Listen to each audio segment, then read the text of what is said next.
Yeah. Okay, sorry. Um, awesome. Well, Adriel, thanks for being here. So we kind of want to kick off and just hear, what motivated you to create Plan Well, and how did your experience as CEO of Sutton and Co. influence its development? Yeah. I mean, when I created Plann Well, my goal was really to work more efficiently. And I think anybody who owns a business of any capacity, the goal is the holy grail is to work as efficiently as possible, because it's easy for it to consume your life, right? So the other side of that is I also think that there's a lot of people that have no idea how much time wedding planners spend in front of their computers. And that's the hardest part of this job for me as a wedding planner is like it takes me out of a creative space sometimes and puts me into this like work mode where I'm just like cranking through these emails and it just feels a little stifling. And so I really just started looking at my business from a wedding planner perspective and was like, how can I start moving things out? And the first thing was like VA, right? That seems obvious. But then it was like, well, I don't really want to offload because people are hiring me. They don't want my VA. They don't want someone else. They want me and they want my opinion on these things. And so I had to find other areas to work more efficiently. And I realized that a big part of the time in front of my computer was these like, hi, I'm a wedding planner. Are you available for this date? I have this couple. And then it's like, I got to do that five, six, seven times. And then I'm waiting for these five, six, seven people, not efficient at all. My couples, in all the markets I work in, predominantly destination.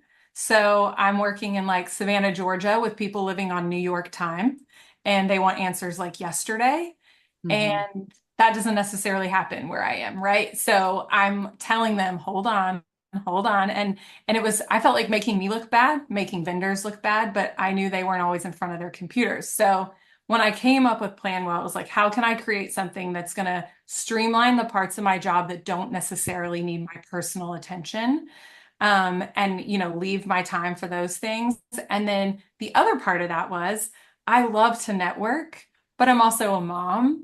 I go to events for a living. So, when I leave a 300 person wedding like last weekend on Friday, the last thing I wanted to do on Sunday was go to a networking event. Like, I was like, I don't have the capacity for that. And so I needed another way that I could like find these really great vendors and build relationships, but also work more efficiently. And that's kind of the epicenter of what Plan Well does.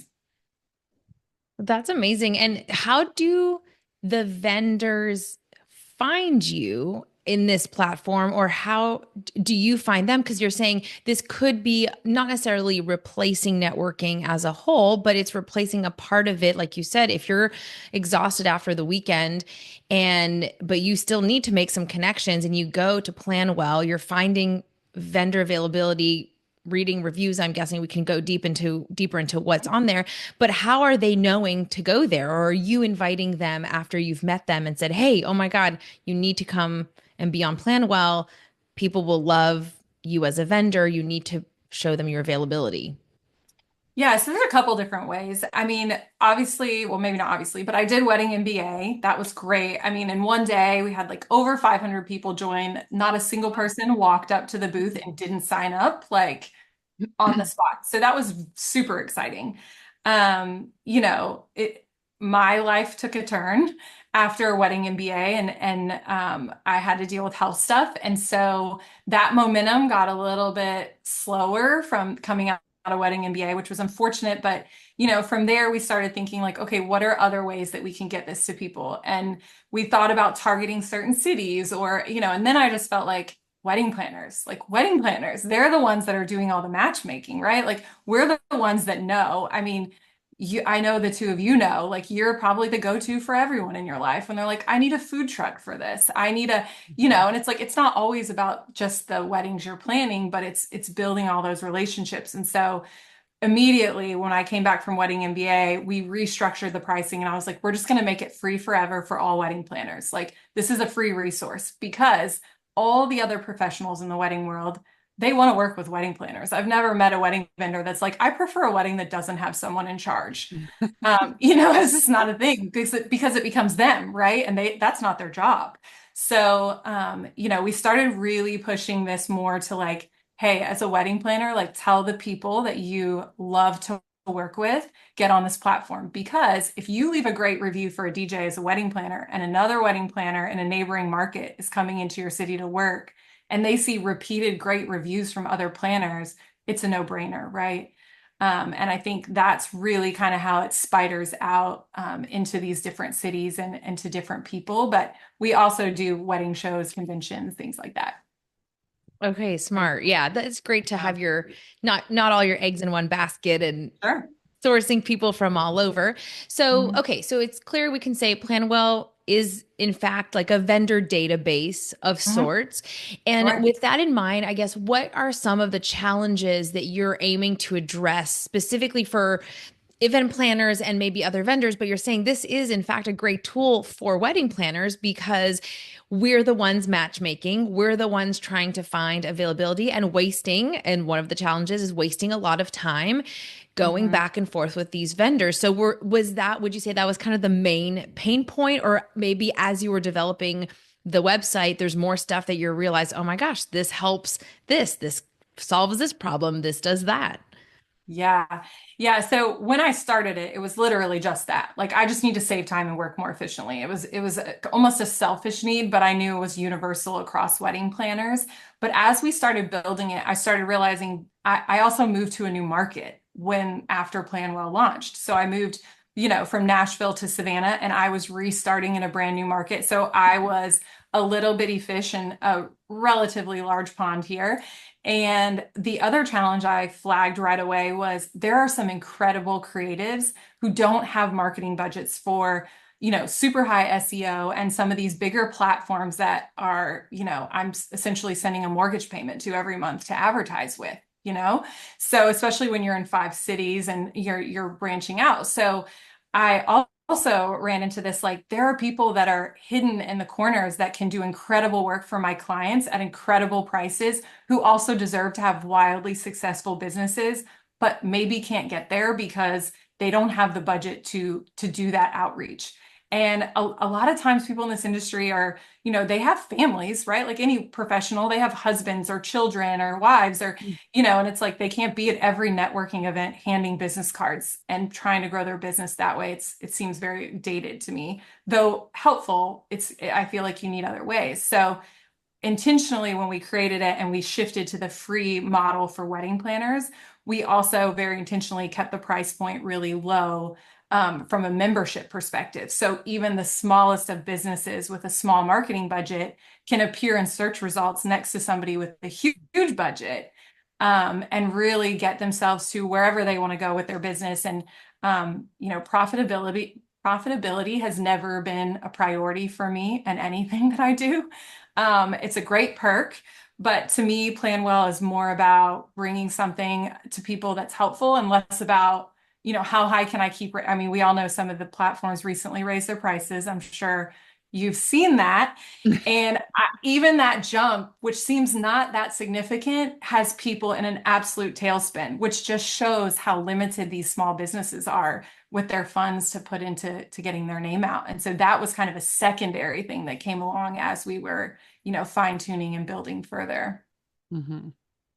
And so I guess let's talk about some of the features with Yeah. it, because I know you mentioned there's, I guess, is there like anyone can sign up, but they can choose to pay for the membership. So what is sort of the difference between the free listing and the paid version? What's kind of the main benefit of having the paid version? Yeah, good question. So at the base level is a free version. And the goal there was we want to give these businesses an opportunity to appear high in SEO by piggybacking on something that maybe already can, right? So of course, as it grows, the SEO gets better from Plann Well, but at a bare minimum, if you're like, I just want to appear in search results, then you're at this free directory level, essentially. Like really any other directory, you're appearing like your logo, your, little like spiel and your photos. And then going up from there, the paid membership is what unlocks that availability calendar and the access to vendor reviews. And the reason we did it that way and we had to make it kind of a paid model of some sort was what we don't want is couples coming in and doing all their wedding planning as a vendor And, because to me that kind of violates the safe space we were trying to create for these vendors to freely leave reviews. And it's not lost on me that we're probably not going to get on and rip apart another vendor in a horrible review, right? But I think the lack of reviews also speaks volumes. And so kind of lean a little more into that and less, into like assuming a wedding planner is going to leave a DJ a 1 star. But that paid version kind of deters that kind of gatekeeps a little bit and keeps people out. And then of course the wedding planners have full access, like a paid membership. They're just getting it for free. Cool. And out of all of those features, what do you feel like is the most game changing for vendors? Yeah, I had a hard time thinking of this one actually. So I think I had a hard time choosing. I think the availability calendar is what makes it different, right? We can read reviews about businesses online. The reviews are important because they're coming vendor to vendor. In the hundreds of reviews I have for my planning company online, I would guess there's probably less than 5 from another vendor. And while I love reading reviews from other couples about vendors, that's not necessarily always what actually happened. Or they may not have been really great behind the scenes. So a great review is not necessarily valuable. So that piece is important, but the most important to me is the availability calendar. I think that it's a hurdle because some people really guard their availability calendar. But I also think at a professional capacity, it's extremely important. When you're sharing your availability calendar with the world on your website, I can see the vulnerability and the hesitation from a vendor because we don't want a couple to look at a calendar and be like, oh, they're booked for 2 of the 3 dates we want and never come back. But a planner wouldn't necessarily do that, right? Because once we're on the scene, we're looking for a specific date. We really don't need to waste the time of people who cannot accommodate that date. And so to me, even today, I sent out 6 hair and makeup emails this morning for a bride. 2 of them already came back and said they're unavailable. And then I'm like, well, now I got to respond and be like, oh, I hope to work with you again soon. Like it's a whole thing, right? And it's like none of that needed to happen. Like they didn't even need to respond to that email. They didn't need to, and so I think that key piece is that calendar and really syncing everyone up, and making sure you're getting real targeted results. Yeah. I have two things from that. I guess for the availability calendar, are you really just relying on people to keep it updated, or is it like synced up somehow with like their Google Calendar? I don't know if it's like that tech Yeah. savvy, but is it like kind of on the onus of like the vendor to go in there and be like, okay, these are my dates I have filled out for the year? Yeah, so it can be either one. It can sync automatically to like an Outlook or a Google Calendar. To do that, the best strategy is kind of have a separate calendar where you're just marking the dates you want to appear booked on Plann Well specifically. Because of course, like my Google Calendar has a gazillion things on it. I don't want it to mark out every day. So you got to be strategic if you're syncing a calendar, but you can also manually add. So I was talking to a hair and makeup team and they were like, well, we're just going to have our office assistant update every Monday. So the office assistant goes in every Monday and just quickly clicks the dates they booked the previous week, updates it, and it takes like a matter of minutes, enough time to log in, click the dates and submit or save. It's definitely a learned thing. Like it's a hurdle, but the way I view it is like it's absolutely quicker than posting on Instagram. It's quicker than, a lot of the tasks we're doing in our business. And to me, it's like if it takes me 5 minutes to update my calendar here, but it saves me from sending lots of emails, the trade-off is easy. Once you hear it that way, it's just more helping vendors understand how important those calendars are. But there's an added feature that we're adding soon that will also, it's an incentive program essentially on the back end that will prioritize listings based on how often people update their calendar. So if you're logging in and you're updating calendar, you're appearing higher in search results. So there's definitely a perk to doing that. But also when you do that, the people who are updating the calendars all the time, they're the busy people, right? Like those are the people that are like booked, like all the time. So as a planner, I want to know those people are in high demand. Like who out there are these people all booking? Like there's a florist in Savannah that she's incredible. She moved here from Maine. I love her dearly. She's so talented, but just she's just so sweet and she's just really not super interested sometimes in like, up like all of the extra stuff. She loves to just create and build beautiful flowers and centerpieces and arrangements. And for her, it's like this would be, she would appear super high, right? Because people once at first they weren't really finding her, but now we within our team are fighting over her. I can't even imagine other people outside of our team. So she would appear really high, and that would show others that she's in high demand. That's amazing.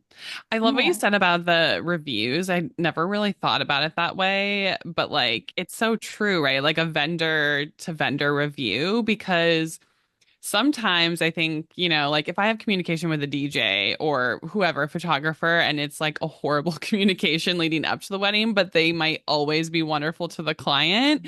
It's like they Mhm. never know what happened behind the scenes because they're not on those emails. So I feel like that's so helpful to have that just to give more insight from the planning perspective of like who are we recommending, and not just trusting reviews from clients online. For sure. Yeah. And we recently worked at a venue where it was like the wheels completely were falling off due to the venue staff and a super slow room flip, logistic issues on there and staffing issues. And after the wedding, we got an email from the couple that was like, we're so grateful for our venue coordinator. She was so on it. And, like, we wish your team would have XYZ. And we were like, wait, what just happened? Like, we actually had troubleshot the situation, the planner on my team, so well that it looked like everybody else was doing their job flawlessly because she was running around like a crazy person. And it was like, I mean, like Oh, that yeah. review would be the opposite of maybe what we would see on a vendor to vendor side of things. Yeah. Oh, Uh, well, and I was going to mention that too, Carrie, because for example, the Nashville Wedding Planners group, for a long time, we used to do recaps after every wedding where we would talk, this was our florist, Mhm. pros and cons. This was our DJ, pros and cons. And as a planner, I valued that so much because I felt like, to your point, you're hearing from an actual vendor feedback as opposed to client facing, where, yeah, they're going to put their best foot forward in front of the client, and the client doesn't know what they don't know, as we know. And so Mhm. I want to know behind the scenes, like if and what Carrie said, if they were awful at communicating, but they provided a really amazing service, I'm sorry, but I have to communicate with them for 12 months until the Yep. very last second. I don't want that headache. I don't care how beautiful the Sure. flowers are at the end of the day. So yeah, that's important. And I guess I wanted to know specifically when so any type of vendor can review any other type of vendor on the platform, right? Mhm. Mhm. Okay. And Mhm. does it come up with their name, or do you have the option to make it anonymous? I mean, they'll know for the most Yeah. part, but how does that look like? Yeah, yeah. Well, I mean, I honestly would love your feedback on that. Right now, it comes up with your company name leaving the review. And the reason for that is the new ability to post anonymously on Facebook is something. I think people have really gotten to a point where it's just like there's just no sense of like where the threshold is Yeah. of what's appropriate, or and so we did talk about with the team that built the website with me, like, do we just make it anonymous because it might be more honest? Mm. And then we really felt like, this platform is meant to help people grow their businesses and build good relationships. And if I'm being really honest, like I love to be hands-on and mediate and watch all the inner workings, and the person that would deal with reviews and backlash and all that would be me Mm. on Plann Well at this point. So I just don't want this to become a place where people are like, oh, well, so like my kid was sick and they're making, all these things. And you're like, well, then you got to decide, do you take the bad review down or not? So I felt like leaving the company name or the vendor's name on there, if you want to leave a review, I think you need to be bold enough to stand by what you're saying. And if you feel that strongly that this vendor is not someone that other people should work with, then you have the ability to leave that review and speak candidly. But I think we'll find that most people will err on just leaving positive. But I think there's a lot of benefit there because, to your point, Gabby, I loved those post-wedding breakdowns Yeah. in the wedding planner group. absolute gold. Every time I would find a new vendor, I would search the Facebook group, read about that vendor, see, and then sometimes I'd be like, okay, like I know Gabby, if she loves this bartending company, I feel good about it. Mhm. Or like I know so and so, and I don't always agree with them, so maybe this is worth it. So that will kind of, you can kind of use the names too, because an anonymous bad review is like, okay, well, are you just an angry, like random DJ that like, it Or has to like, be, there has to be some, yeah, or are you a brand new planner who actually didn't do their job properly uh-huh. to prepare your team, your vendor team, or set them up for success? So yeah, no, I'm with you. I think anonymous can be a little too harsh and a little too wild. And being Mhm. bold, like you said, if you're bold enough to write a review, good or bad, you should be accountable for speaking up to that review. And also, it gives the vendor a chance to come back and speak to you about it. They can come back and say, wow, like I didn't realize that happened and I dropped the ball, or I'm so Mhm. sorry I did that. The client told me they only needed one set of speakers and so I came unprepared. Like there's always Right. sometimes miscommunications, things that can be better next time. And no, I love that. And so that leads me to my next question about Sure. um, really collaboration, community, because I know Plan Well really emphasizes community collaboration amongst vendors. And so tell us a little bit about how that happens. Of course, reviews is a great collaboration, good or bad. It's a way to be part of that community. But what else have you seen amongst vendors that maybe emphasizes that a little bit? Yeah, I mean, I think, when you're, let's say, in Savannah and I search a florist for a certain date and maybe some options pop up that I didn't know were out there, I'm going to recognize company names after a few times, right? So it might be someone that I don't work with that time, but if that name pops up a few times when I do go to actual in-person networking events, and this happened to me actually last summer, this florist camp, she's like, "Oh my gosh, I've been following you on Instagram." And I felt so stupid because I was like, "I have never heard of you." And not in a condescending way. I was just like, are you marketing? Like, I haven't seen, like but I was like, oh, okay. And so I was trying to just be really like nice and friendly, but I so wish I would have at least knew they existed before she walked up to me, So I think it kind of opens that door gently so that because we can all go to a networking event and wear our cutest outfit and smile big and hand out cards and be like, I've been doing this forever and my team's top notch. I mean, how many, and I'm not going to throw DJs under the bus, but like that happens to me a lot at networking stuff where DJs are like, we've got the best of the best. And I'm like, well, you're standing here saying that, but Mm. like, really, what do you do on the day of? Like, are you yelling in the microphone the whole time? I can't know that from right here, right? So it's like, okay, I'll take your card and then I throw it on my desk. And, it's just not really a feasible way to connect with them. So I think kind of preemptively seeing them appear here and in other places, right? Not just Plann Well, but Instagram, they still got to do all the business things, but it does allow you to be like, oh, that new florist, like, here's a couple planners that have already worked with her. Mhm. Hey, and then when you meet them in person, it just makes that connection just a little bit easier to walk into. Mm. Love that.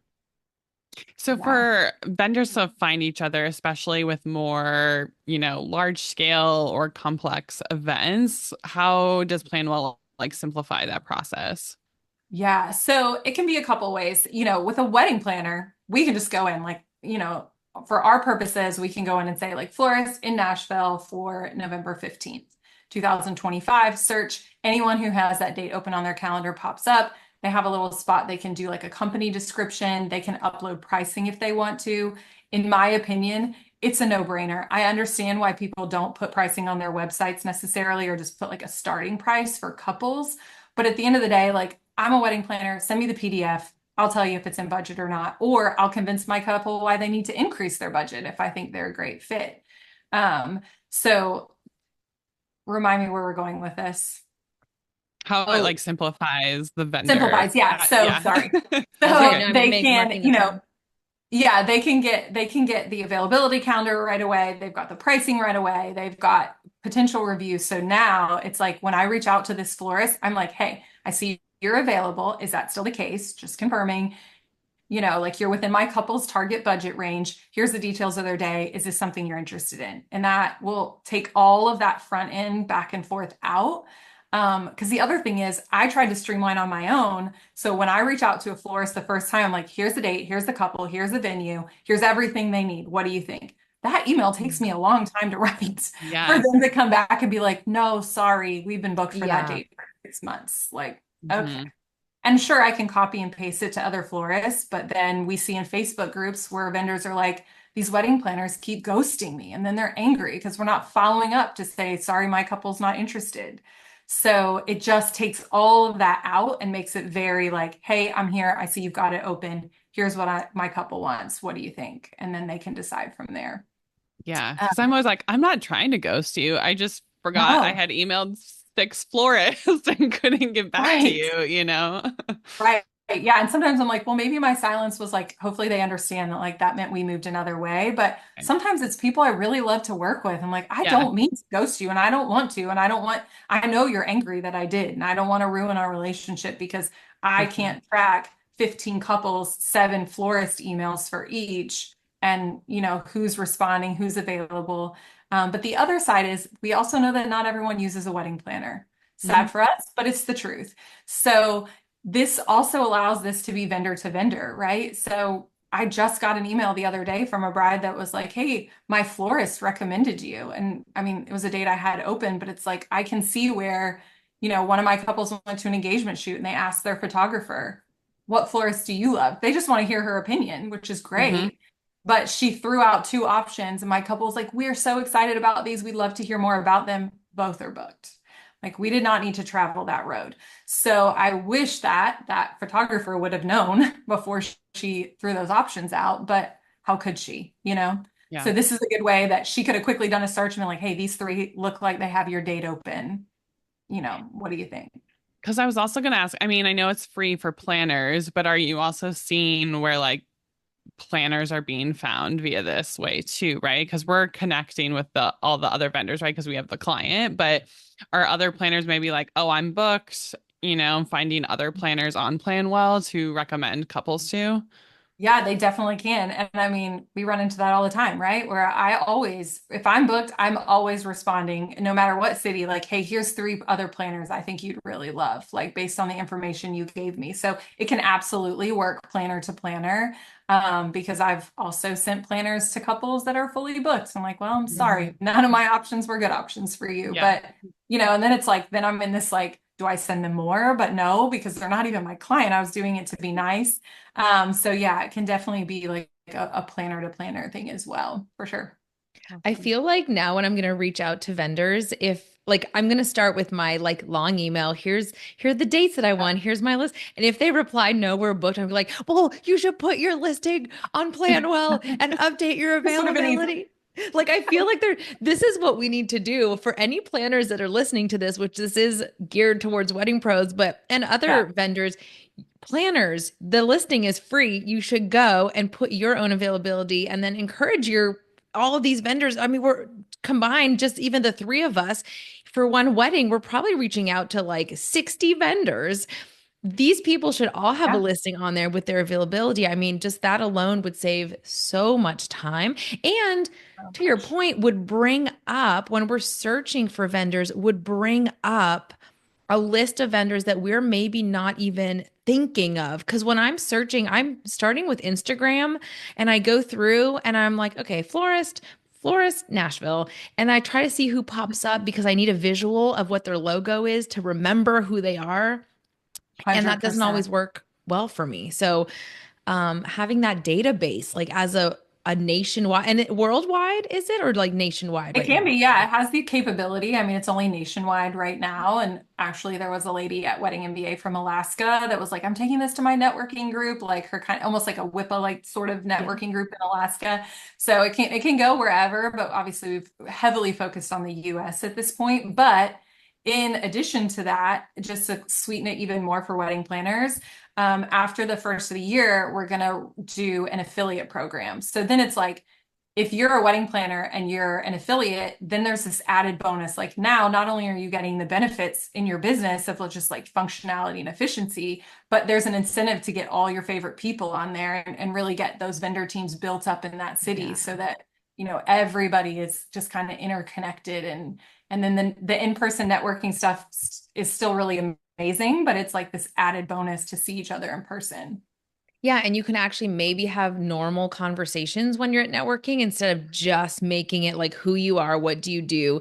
You can get that information prior on Plann Well, and then you can actually get to know them. Because I think that's Carrie and I have had several guests on here talk about networking, and we talk about networking and not how to not be weird and how to not suck Yeah. at networking. I listened to some of those episodes. Yes.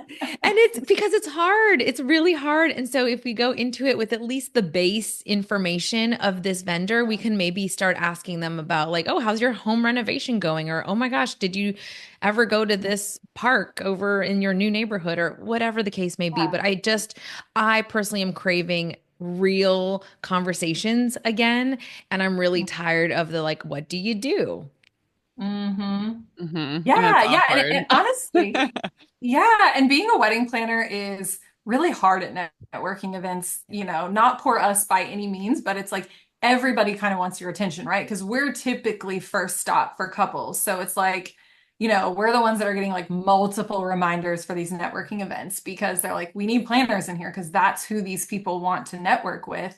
But again, like you said, it's so many people, it's so surface level that you're just like, and going all the way back to how do you even remember all of these people? Like Yeah. I put a videographer email this morning together for one of my couples and I put 2 videographers and I was like, I know more than 2 videographers. Like that's bananas. I had to search my inbox for people I've worked with in the past or do an Instagram search, but then I'm clicking every photo, every tagged photo, trying to find them. Yeah. And it's like, this is crazy. And the other directories are just not built for us. And they're candid about that. Like I've had conversations with them and I'm like, hey, this is an issue for me. And they're like, well, it's not really built. It's not really for you. Like you're paying to advertise on it, but we can't change that because that doesn't make it better for the couple necessarily. And that's a challenge for sure, especially when it's expensive, Mm-hmm. Yeah. Yeah.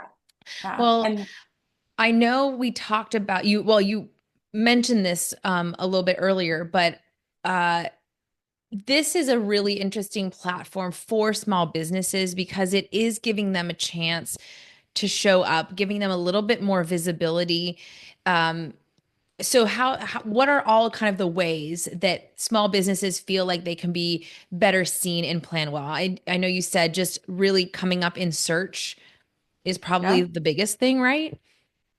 Keeping your calendar updated so that when we're coding now, so when it starts prioritizing, that will be, definitely an added benefit. Of course, having a featured, but a paid membership, right? So you're appearing higher in those search results. And then as with any online marketing or tool, using good images, current work, videos, things that are important for us. Like it doesn't have to be all the cute pictures like up close of brides and grooms kissing. Like I don't, like the bouquet is great. I want to see your tables. I want to see the arbor you built or the altar you built. I want to see installations you did in the ceiling. Like sell the other stuff to the couples, but show me like what are you doing in your business that makes you amazing? Because a lot of times, and my Instagram for my wedding planning business, I'm 100% guilty of this. Like I'm not speaking to other vendors on that site. Like I'm posting photos that if the two of you looked at it, you're like, but it's not really showing me your work a lot, right? But it is to the couple because that's what they're looking for. So I think on Plann Well, being really intentional about showing photos that really showcase your true work and what you want to feature and worrying less about like, is it curated to my ideal client? And no, just like show what you do and let us see, so we can make a decision because we know as planners what our couples want very well, right? So we can see through like, no, my client doesn't want red, but I'm seeing what you're doing here and it doesn't have to be red. Like this is amazing. We can make this something different.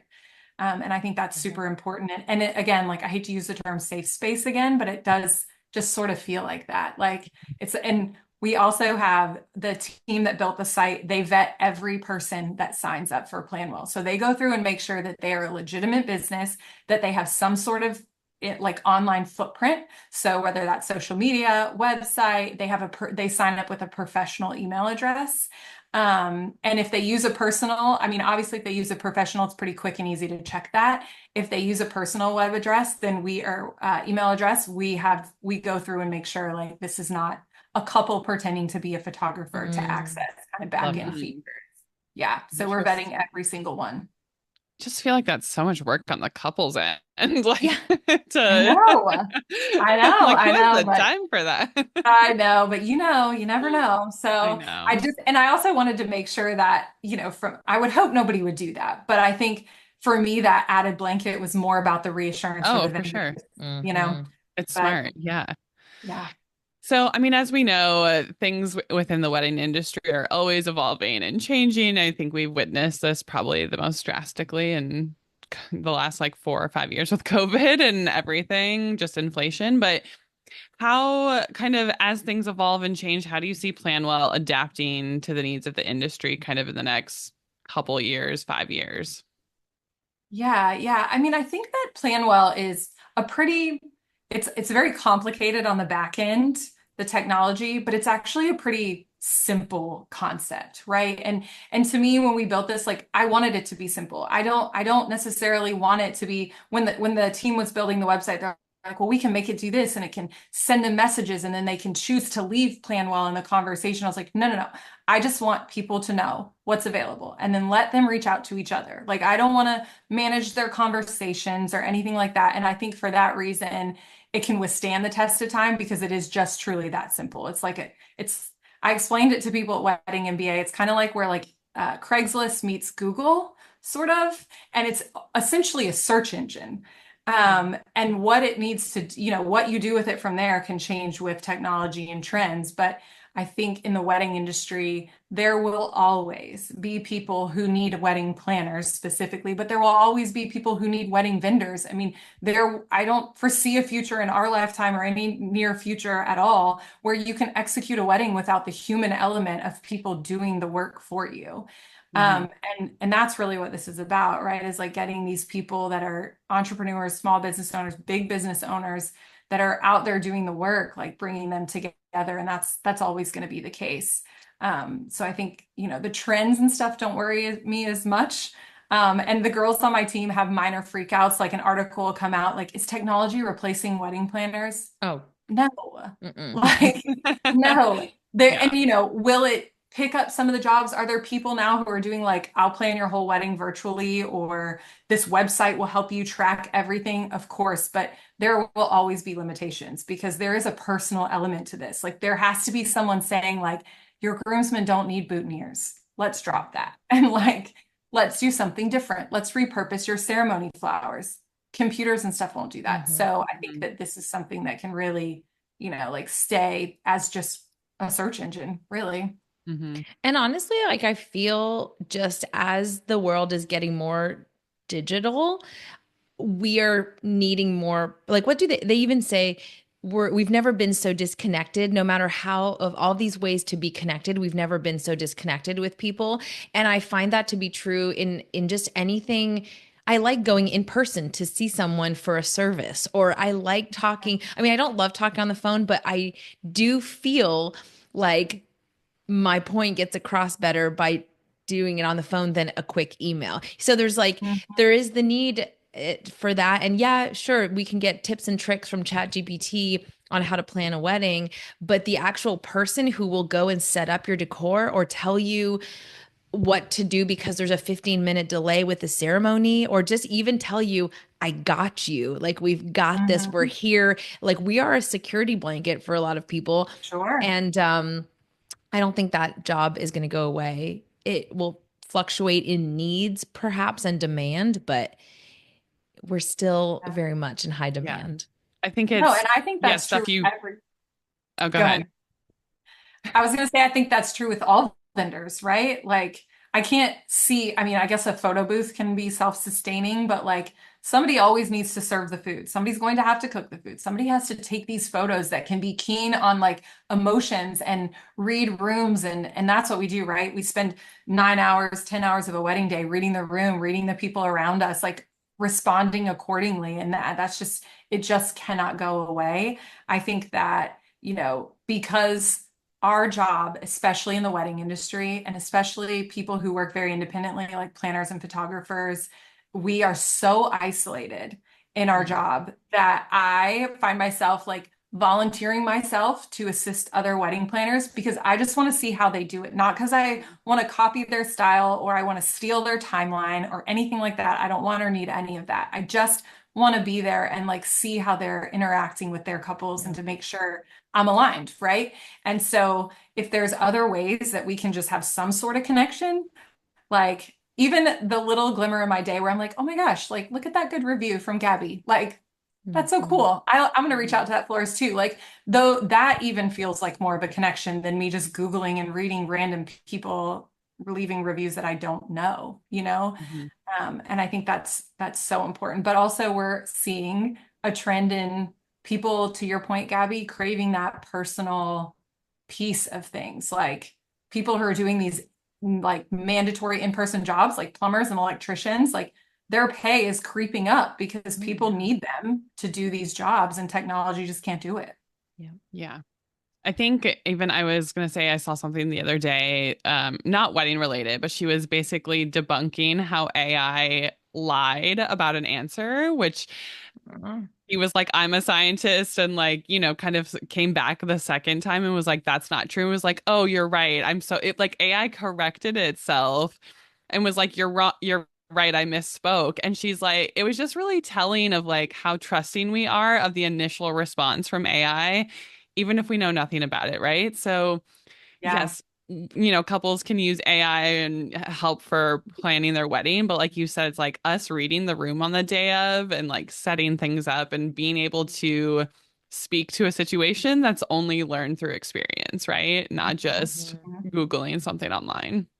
Absolutely. Yeah. I mean, that's the push right now of everyone's like going the other way because they want this like more basic connection with people and just their lives, right? They're making sourdough bread and growing gardens and they're going back. We're seeing, I almost feel like the trends kind of go sometimes away. Like although Chat GBT and AI is on the rise, like so are people who are like, I mean, I asked my husband to build me raised flower beds and he was like, who are you right now? I was like, I just feel like I should grow my own flowers that I can like cut and put in my house. And he's like, or you could go across the street into the grocery store. I'm like, but yeah, like I want to be out. Like I see my neighbors when I'm out there, and you know that's important. That connection is really important, and I think any way that we can foster that and pull people away from this isolation that kind of is our job sometimes. We live in a weird world where we like are with 300 people and then we go work alone for 5 days. Like Yep. very weird. Yeah. For sure. Well, Adriel, one final bonus question for you that we didn't Yeah. prep you for, but this is more of a personal question. What is your dream for the future of Plann Well? Where do you want it to be? Where do you see it going? Or even if you don't see it there, what would you love for it to look like down the road? Oh, I love that question. So to me, this would just become a go-to. I mean, I can't predict like what things will cost me from an operational standpoint or anything like that. I mean, I did a whole bunch of number crunching, the best of my ability to say like, okay, what do I think this needs to do to price it, right? When we started that.